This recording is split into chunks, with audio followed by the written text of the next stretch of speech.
Hi, this is video number 3 for the test coming up on Sunday, October, whatever it is, 22nd. I think October 22nd.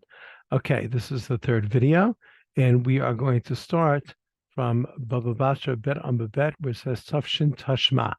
Here we have a machloket hezek ru'iyah shmei hezek, hezek ru'iyah lo shmei hezek, and the Gemara is going to try to prove from a variety of sources that hezek ru'iyah lo shmei, excuse me, hezek ru'iyah shmei hezek, hezek ru'iyah shmei hezek. So the first source we go to is our own Mishnah. It says v'chein bagina. So if we look back at our own Mishnah, we see that our Mishnah talks about, again, three types of places that might have a division. One is chatzer, which is the most personal. The next is cooking the gina. The gina is a vegetable yard, which was not right next to the house, but a little further away. And then the pekah were the fields which were far, far, far away.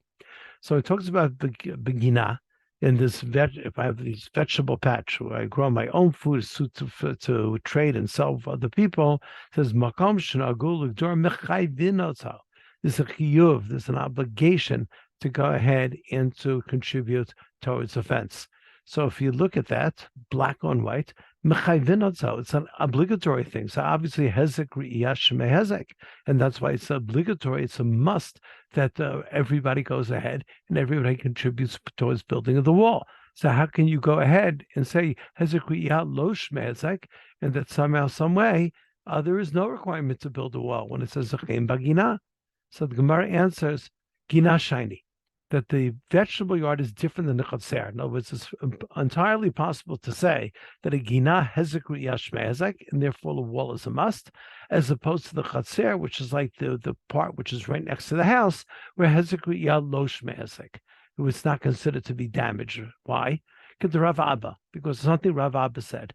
So Amar Rav Abba Amar Rafuna Amar Rav. Rav Abba said, in name Rafuna, in name of Rav, Asur Adam la'amod b'sadech chavero b'sha'ashi omedu komboteha.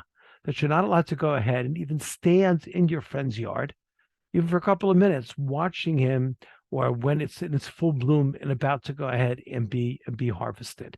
And the reason for that is because there's a concept of ayin hara, that you're sort of focusing your attention on him, and maybe you don't want him to be successful. So everyone will agree that that is hezek. Even if I say in chatzer, hezek ru'iyah lo shmei hezek, in the gina, everyone will agree that hezek ru'iyah shmei hezek goes to this concept of ayin hara. Because in the chatzer, I didn't grow anything. I may have my barbecue there, I may have my lawn chairs there, my patio sets. I'm not growing anything. In the gina, where I'm growing something, which again could be financially successful for me, I don't want anybody else looking at me. And that everyone will agree that a wall is a must. But the Gemara says, but look, v'chein katani. If you go ahead, you look in the Mishnah seems to put an equal sign between gina and chatzer, because it says v'chein bagina. We have first about chatzer, v'chein bagina, similarly by gina. Now you want to tell me the gina is totally different. Then why does it say v'chein? Why does it say and also, which seems to make them equal? So the Gemara answers, no, this v'chein is not referring to ginaz like chatzer. Really, the two different types of situations. And really, I can say in the chatzer hezek ru'iyah lo shmei hezek. In the gina, yes, shmei hezek. In the chatzer, I'm not required to contribute to the wall. In the gina, I am. What's the v'chein? Regarding all the rules that if I do want a wall in the chatzer, we have rules that if it's gefiel, it's going to be like this. If it's levena, it's going to be like this, etc. Those rules apply equal to the gina. In other words, when we have to build the wall in the gina because of ayin hara, then we have to use those rules. And that's how the Gemara says over here. The Gemara answers, let's get back to the place. Tashma v'chein b'gina, gina shiny. It's the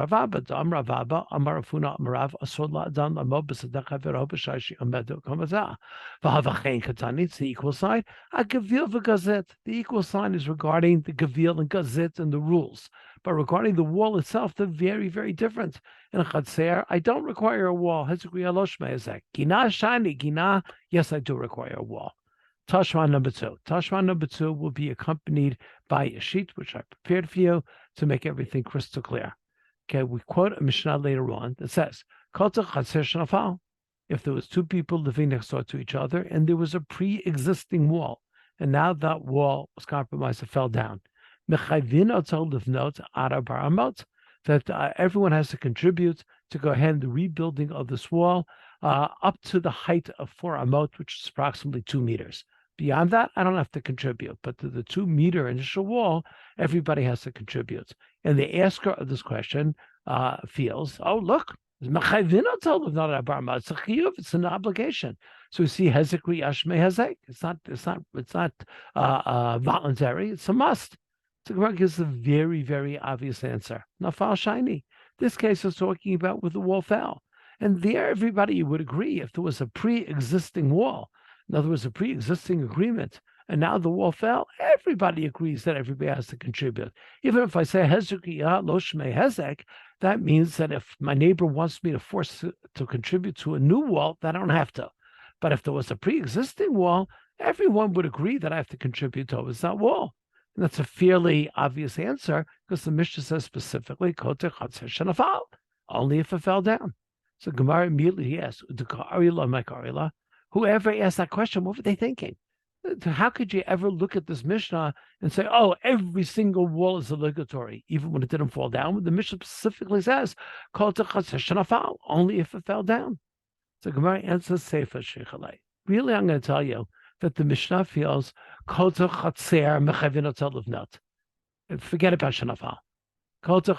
Any chatzer, even if there was no wall, you have to build. Hezek yashme hezek. Why is it mentioned Shanafal? To teach me something about if it fell down regarding the last 3 words of the Mishnah, the last 4 words, Ad arba amot nafal. I'm sorry, the last 3 words, Ad arba amot, which means as follows, that if there was a pre-existing wall, and the wall, let's say, was 6 amot high, and now it fell down, the neighbor can only force his neighbor to contribute to a wall that's 4 amot high. In other words, even if it was a pre-existing wall, that there's still going to be a gaga, a roof, how much I have to contribute. And I don't have to contribute for an 8 amot wall, 12 amot wall, even if that existed. So according to the questioner, he said that really, every chatzer is a chiyuv to build. I don't care if there was or wasn't a wall. Here specifically, we're talking about kol chatzer shenafal. You know why we're talking about that the wall fell? In order to teach me that in such a circumstance, that no matter how tall the wall originally was, I need only contribute to a 4 amot wall high wall, and no more than that. Okay, again, you're going to consult the written explanation. It's all there. Tashma number 3. This is the last Tashma. Tashma. That if I live in a courtyard with a bunch of houses, and that everybody has to contribute towards a beit shar, a place for a guardhouse, fidelet lachatzer. That to be every contribute to a what do they call it, gate for the chatzer. So apparently these gates were meant that people shouldn't peek in. Shma mina, I see from here, hezek riyashme hezek. Apparently, from the fact that everybody can be forced to contribute to this, and no one can say it's your problem, not my problem. I don't care if people look in. Everybody is in it together. And therefore, everybody's an obligation to prevent this hezek riyah. So Gemara answers, hezek derabim shiny. Now here we're talking about hezek, damage which is caused by the rabim, by the crowds. In other words, here we're talking about a gated community. There might be a bunch of homes in the community, and it's right next to a major thoroughfare.